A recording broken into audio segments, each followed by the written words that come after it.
Hello everyone, आज का topic है central dogma. Central dogma 12th की the molecular basis of inheritance chapter का अत्यधिक महत्वपूर्ण टॉपिक है। आइए आनुवांशिकी के इस मूल सिद्धांत को समझते हैं।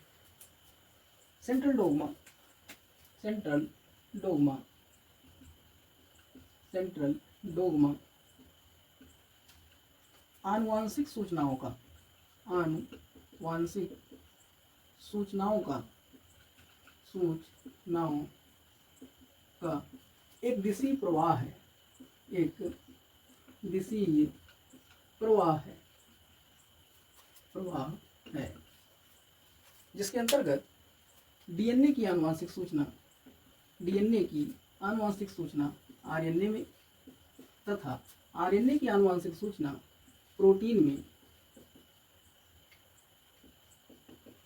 में स्थानांतरित होती है।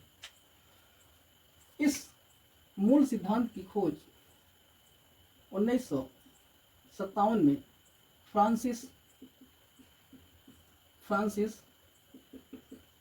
क्रिक द्वारा की गई तथा इस सिद्धांत का प्रकाशन 1958 में किया गया।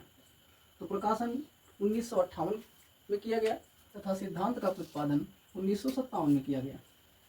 इस सिद्धांत के अनुसार द्विगुणित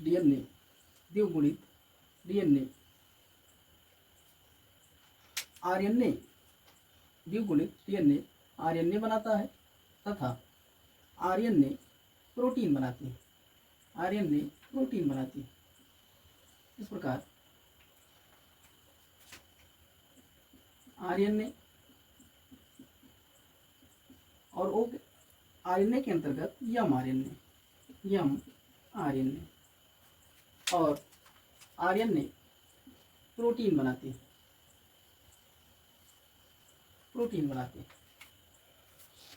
डीएनए आरएनए का निर्माण ट्रांसक्रिप्शन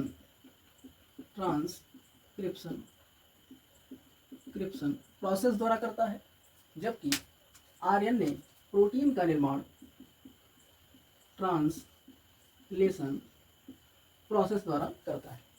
यदि डीएनए अपने ही जैसा एक नया डीएनए बना ले तो इस प्रोसेस को रेप्लिकेशन कहा जाता है।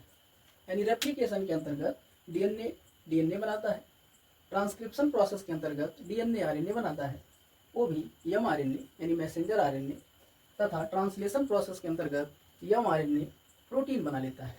इस प्रकार डीएनए की आनुवांशिक सूचना आरएनए में स्थानांतरित होती है तथा आरएनए की आनुवांशिक सूचना प्रोटीन में स्थानांतरित होती है।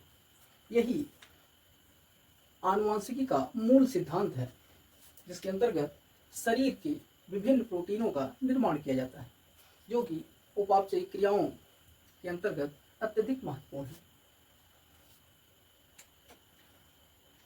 विपरीत अनुलेखन यानी रिवर्स ट्रांसक्रिप्शन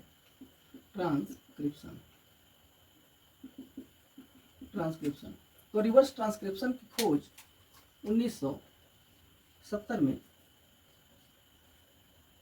टेमिन और बाल्टीमोर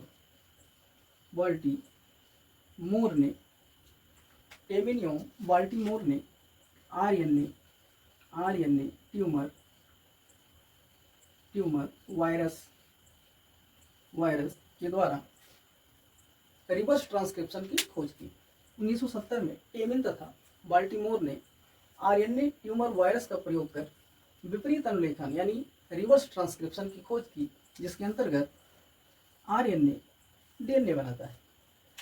तो आरएनए यदि डीएनए बनाए तो इस घटना को रिवर्स ट्रांसक्रिप्शन विपरीत अनुलेखन कहा जाता है, जबकि सामान्यतः डीएनए से आरएनए बनता है।